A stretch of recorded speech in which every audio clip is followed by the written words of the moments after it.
And they're located at 3561 Broadway in Macon. And oh yeah, truck parking is coming real soon. So call Bubba right now at 478-781-7433. Bubba's Mobile and Tire Repair, LLC. Community service is a key element to any vibrant city. At Bay & Associates, we believe it's the glue that holds communities together. I'm Joe Moore, and I'm a personal injury attorney. If you need me, call me, 1-877-929-6250.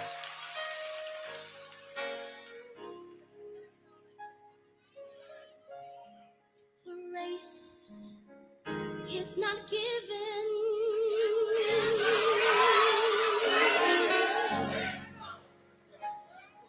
to the swift, nor to the strong,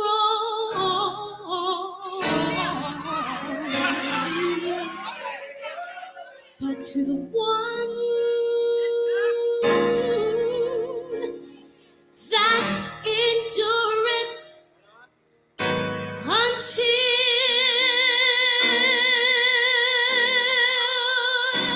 the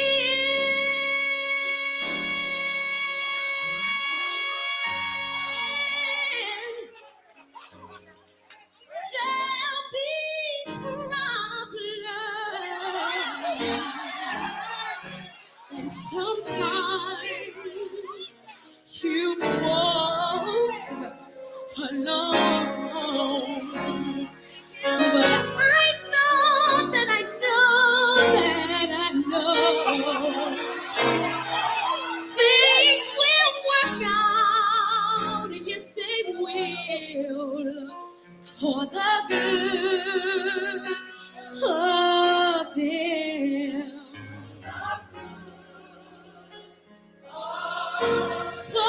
For the good of them who loves us.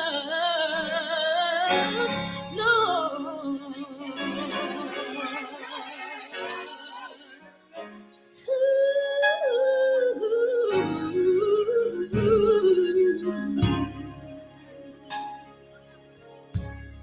Eyes haven't seen,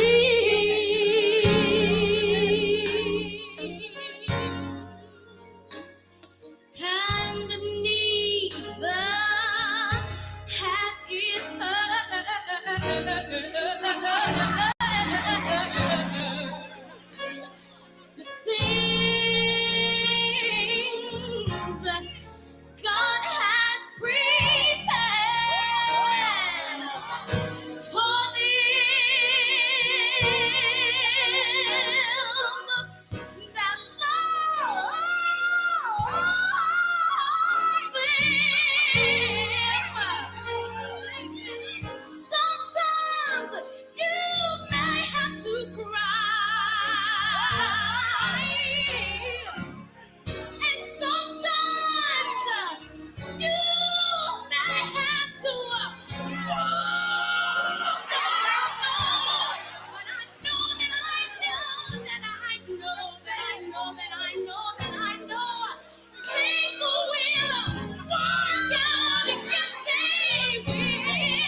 right now, right now. The Lord is blessing me right now.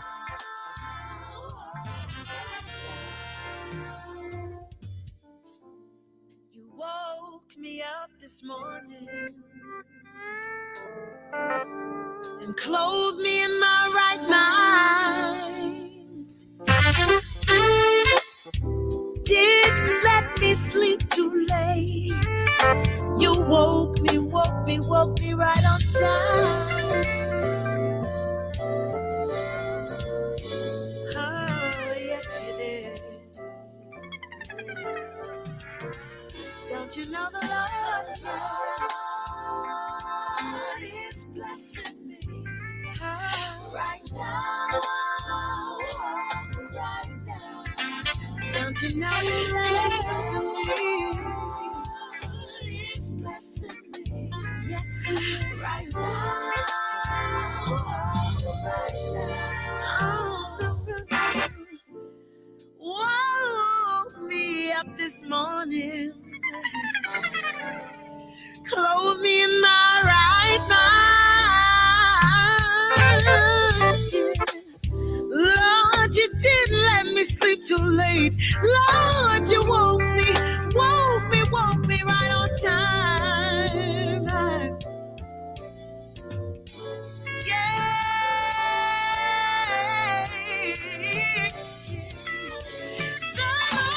Connecting the community through gospel. The new 107.9 FM, W300EB, Macon, and WDDO 980 AM, Macon. The views expressed on this program are not necessarily the views of the Glory 980 AM, the Glory Media Group, LLC, WDDO AM, its staff, management, or advertisers, but are the views and opinions of the participants of the broadcast. It is now time for the live broadcast of the NAACP with Gwinnett Westbrook and Mr. Dumas. And good evening and welcome to another segment of the NAACP Truth Show. I'm Willie Dumas, your host.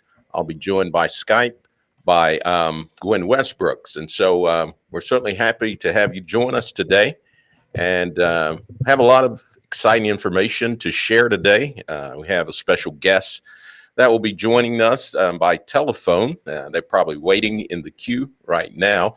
But before I bring our special guest on, of course, we know there are some troubling issues all across the country that are taking place as we prepare for Thanksgiving this week. The Kyle Rittenhouse trial ended up with a non-guilty verdict, and the case in Brunswick, Georgia, with Ahmaud Arbery, that case is yet going. And so a lot of tensions behind the various cases that are taking place. We're going to talk a little later in the show about some of those. But at this time, I'd like to introduce my special guest today, Sister Teresa. Sister Teresa, are you on? I am on the line, and I'm excited about being with you this afternoon. Well, we're certainly happy to have you with us. Sister Teresa, of course, is no stranger to the Middle Georgia area, and particularly to the NAACP. And we want her to come on today and talk about the great things that Daybreak is doing in our community. I know they've got some exciting things happening. Anytime it gets close to the cold winter months, I always think about Daybreak and the services they render for the homeless during the day hours. And so if you would, Sister Teresa, just tell us what you guys have going on.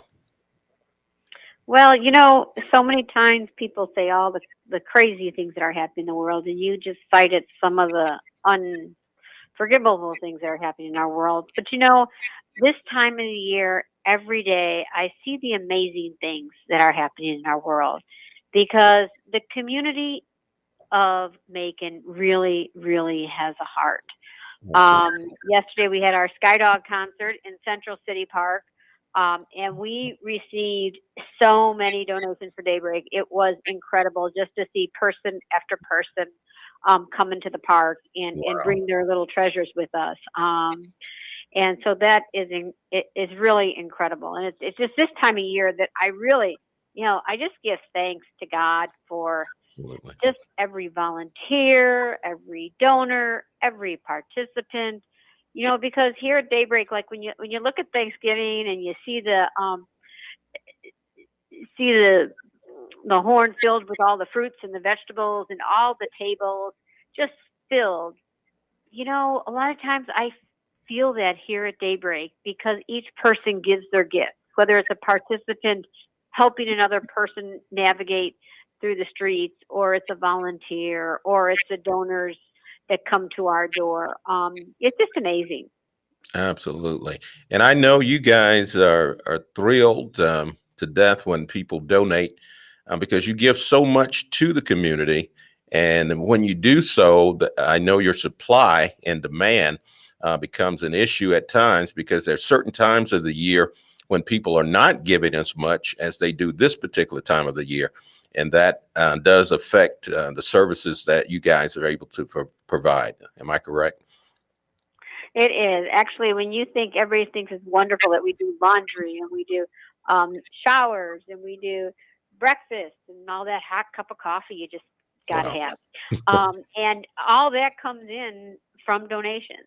And we're literally like 95% plus of what we give to the people is stuff that's given to us. As the scripture says, the gift you've been given, give as a gift. Well, that's what happens. Wow. Comes in one door and goes out the other door.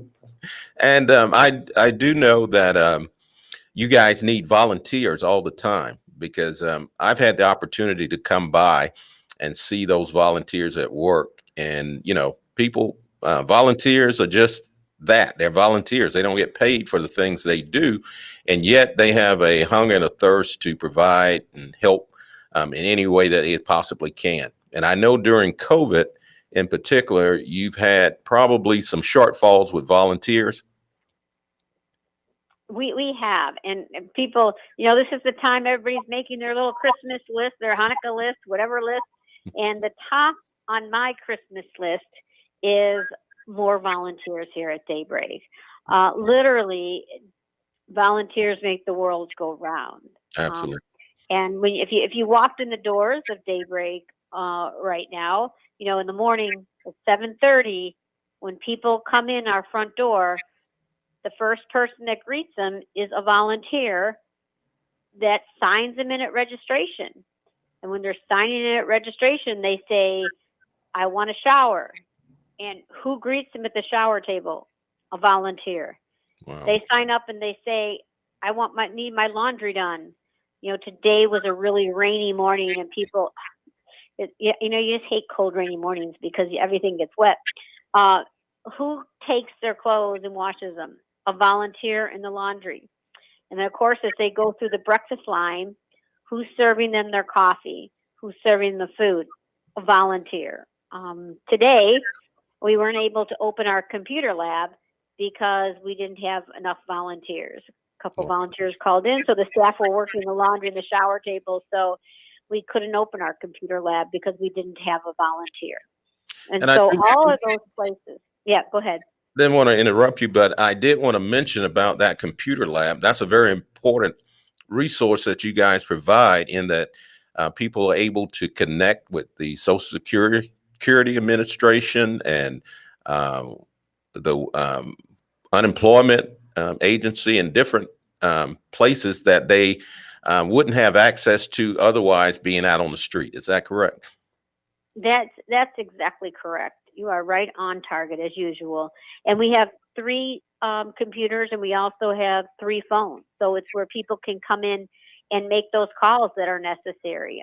Check their email because we all know you can't apply for a job if you can't do it online these days. And so that is a critical factor for our people to be able to connect with the world, and also even our phones. It's amazing. They also have a private voice message. So if people are trying to call them if they give our number as for a job interview, they need to be able to listen to those voice messages also. So Absolutely. that is a crucial thing for helping people get off the street. And some of the volunteers, you don't have to be a computer genius. Part of them is checking people in and out of the computer lab. But sometimes, as you're watching people do the computer, you can see the frustration with their trying to find a job, or you can see the frustration after a phone call, maybe because they're in a certain, and you can just kind of be there and give that, hey, I'm here for you, or just that quiet touch. Sometimes that presence that we all are to people is more important than even the task that they give. Right. It lets them know that someone cares. Now, since you mentioned phone numbers, why don't you give our listening audience your phone number, since you guys are trying to get volunteers. And so anyone who is in the area and would like to volunteer their services, who can they call and what number can they call? Right. So the number at Daybreak is 478-216-9119. That's 478-216-9119. And we actually need volunteers Monday through Friday from 7 a.m. till 4 p.m.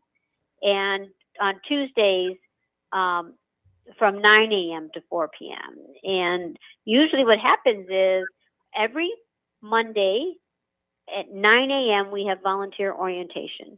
And people come to volunteer orientation, and then they get a sense of what the different stations are, and we get a sense of what people's gifts are. And then they'll say, hey, I want to be able to work the computer lab today. Well, we'll say good. And then they'll say, you know what, I can come in on Mondays from 2 to 4 for 2 hours, or, Fridays from 9 to 11 and do that computer lab. And they kind of get trained in that area. And then some people say, you know what, every week, just let me know what's available and I'll sign up for that. So we kind of look and work with each volunteer based on their skill level, their interests, and their time availability. Wow. And that's real important to keep things moving and keep the operation going. There are also other services that you guys refer people that come to you as far as during for a midday meal and those kinds of things. Is that correct? A lot of times there's services out there that people don't know or don't know how to navigate.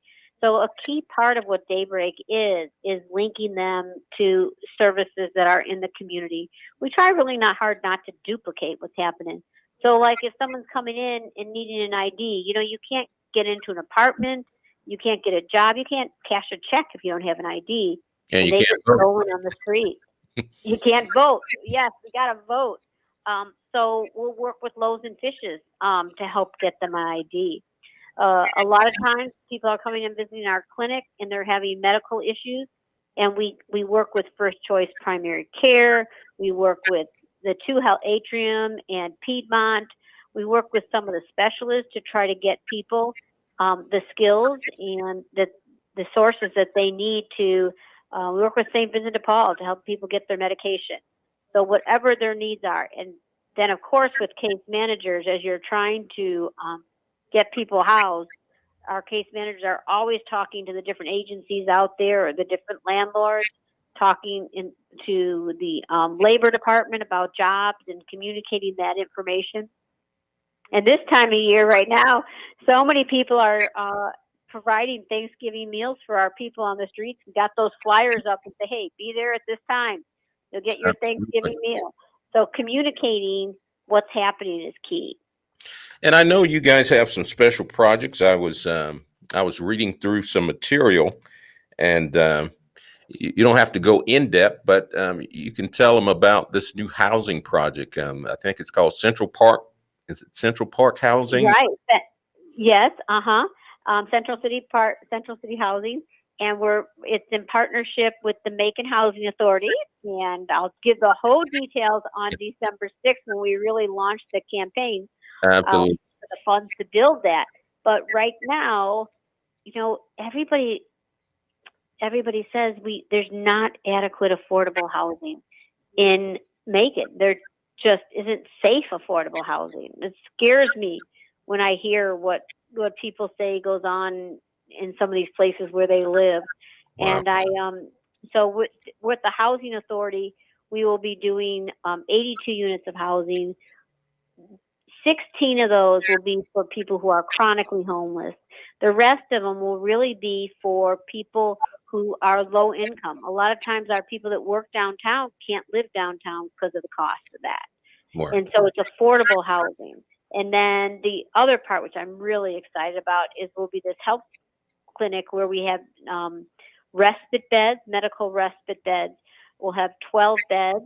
And I was just in a conversation this morning with one of the health systems about that.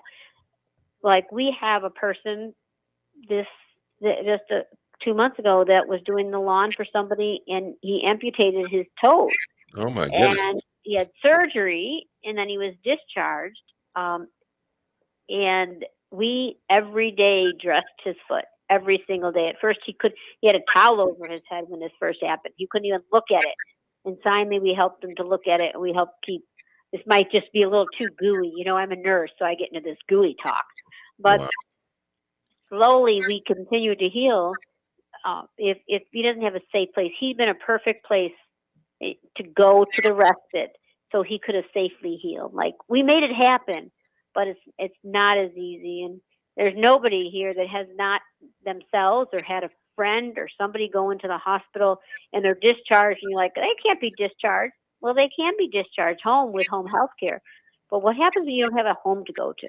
Right. So we'll be really working on that, addressing the medical and the housing needs of our people.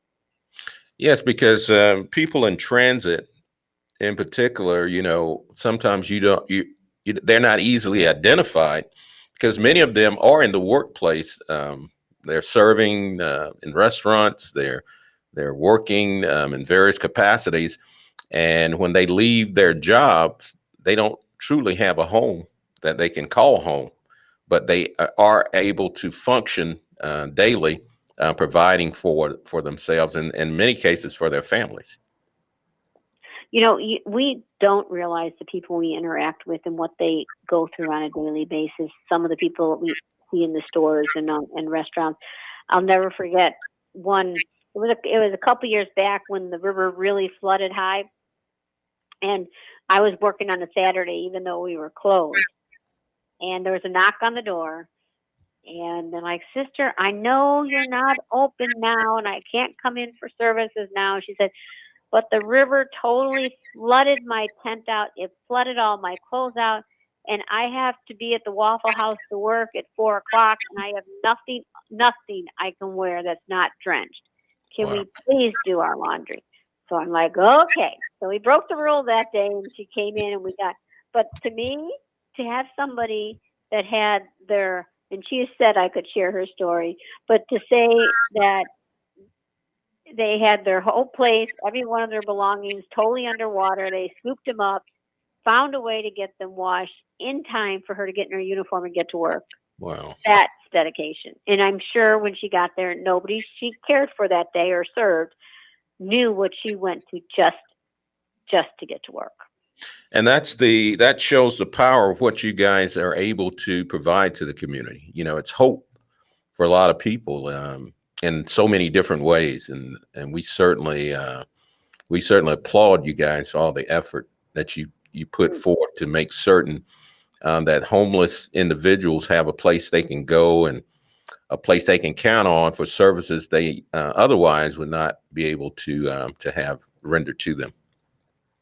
Right. And it's not a you guys, it's a we guys, because even though that might not be good English, don't tell my English teacher. But I say it's a we guys because we could not do that without our volunteers, without our donors, without the prayers of the Macon community. It is Macon that then people think, oh, sister, you're being humble.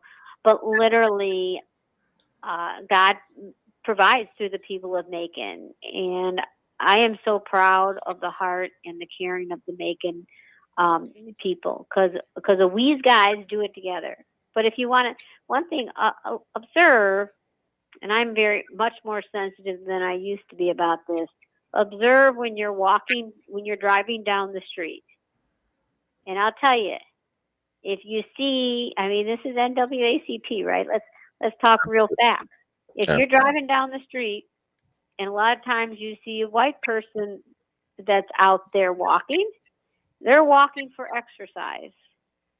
A lot of times, if you see a black person of color that's walking, they're walking for transportation. Wow. And when you say just go get a job, I have to get a job that I have the ability to walk to. I mean, we do have public transportation, but at night and on the weekends and wherever. But I'm very conscious of that as I drive up and down.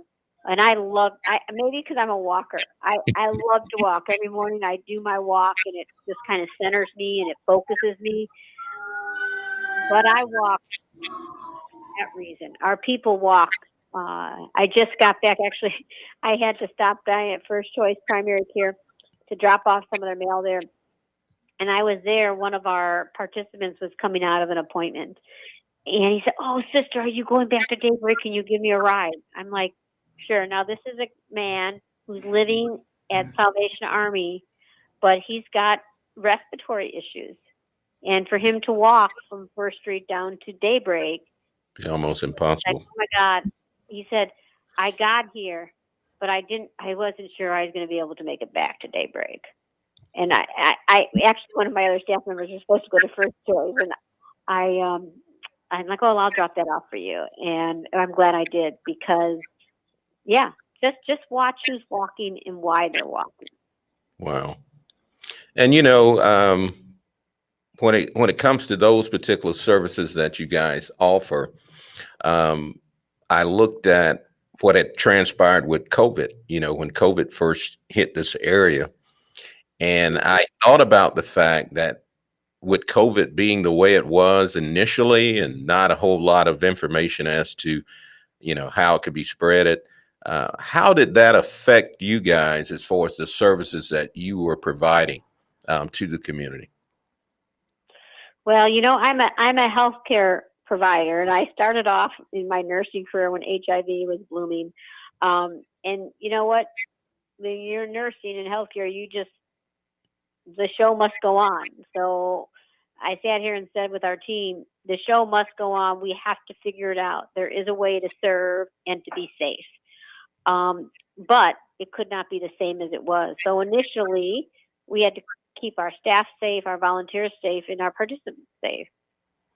So originally, we ended up having people outside and having them come in for services and then go back outside, because that way we could limit how many people we were. Immediately, we put on masks, and immediately we made sure the tables and everything was distant. In the months to come, in the wintertime, we got a grant to put a heater outside in plastic, but that was in the first year. But as more and more of our people got immunized, we were able to readjust the room inside so that people could stay inside. We are always trying to balance how many people are inside, how far away can they be, and how can our volunteers be safe and our staff safe, because if they're not safe, they're not here to serve. And so we really have managed that. There was one time in July 2020 where we had to close for 2 weeks because we had been exposed. But luckily, within our staff and within our participants, we have had no serious exposures. We've had a couple participants who we tested who were non-symptomatic, and then we quarantined them, and it kept the spread. So we have really, the procedures that we and the other agencies that care for our homeless brothers and sisters have been doing have been effective. We still continue to mask inside and to only let so many people inside, but we continue to our full shower load, our full laundry load, and our computer lab. But because of that, we've had groups come in and do vaccinations and do COVID testing. I look at the stats, and those that are hospitalized are unvaccinated. Those that are not, not that you won't get it if you're vaccinated. We still have to be careful. Absolutely. So we really try to blend that together, that importance of providing service, providing safety, and the processes that we do help educate our people. Because, remember in March, the sun was beautiful, everything was going on in 2019. It's like this, and it's hard to tell people who are, outside that the sky's falling down when they don't see it, right? Absolutely. So our procedures continue to educate them. So, I think at night I go to bed, I have this mantra in my head that says, mask up, 6 feet apart, mask up. Absolutely. Well, Sister Teresa, we certainly appreciate you coming on today and to share with us the services that Daybreak has continued to bring to the Middle Georgia area. And we certainly appreciate all the hard work you guys do. And we do hope that people who are listening will also take the time to help volunteer by giving you a call. And once again, that number is 478-216-9119. And if you're someone that would like to help with the homeless problem we have in this community and want to be a part of the solution and not the problem, give Sister Teresa a call. And again, that number is 478-216-9119. And I'm certain they will appreciate it. So thanks for being on with us today. And of course, we're going to get you back on a couple of times because we want to talk more about the housing project that you guys are involved in and give more detail as to how that's going to benefit the Middle Georgia area. Thank you so much. I appreciate it. Thank you for being with us. Make it happen. Absolutely. Absolutely. And so for the rest of our show, we're going to talk a little bit about what I mentioned earlier with the trial of Kyle Rittenhouse, and we know how that trial ended. It ended with a not guilty verdict, and there's still been a lot of question as to how they arrived at that particular verdict.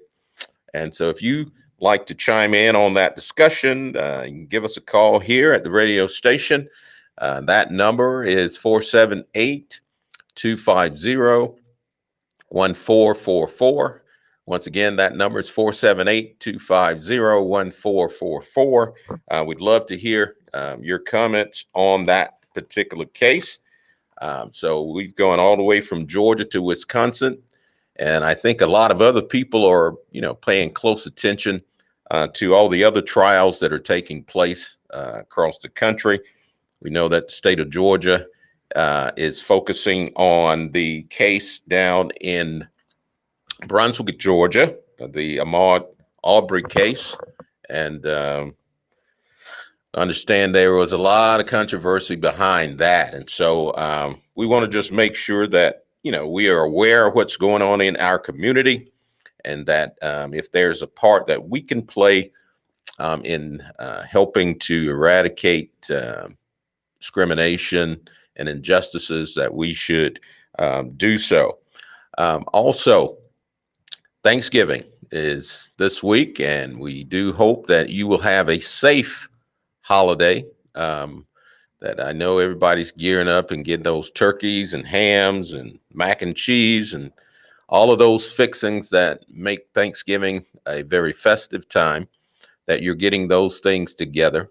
But we'd like to say that as you prepare and go out and start to get those items that you so dearly need to make sure that every dinner turns out the way you want it to, just make sure you're keeping safety in mind.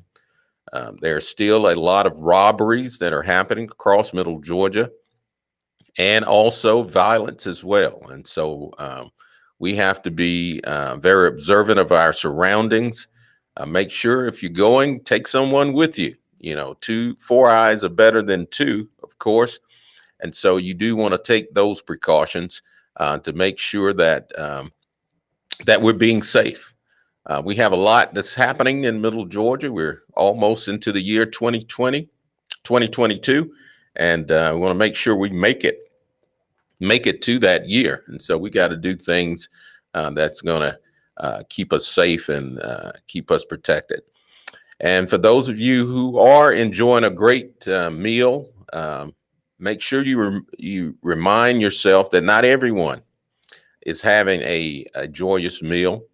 Think about those who are less fortunate than you, and always think of things that you can do to help alleviate hunger, not only in this city, and not only in the state, but across the country. And also think about those people at daybreak, those individuals who don't have a place to call home. I know that Forrest B. Johnson and Associates will be providing over 1,000 meals at the, I think it's the Cracker Barrel off of Eisenhower Parkway. And so if you are listening and you don't have a meal planned for this Thanksgiving, go over and have a dinner on them. I believe you can drive through and pick that up. And so just a lot of goodwill throughout this city and throughout this community. And we applaud those individuals who make those type things happen.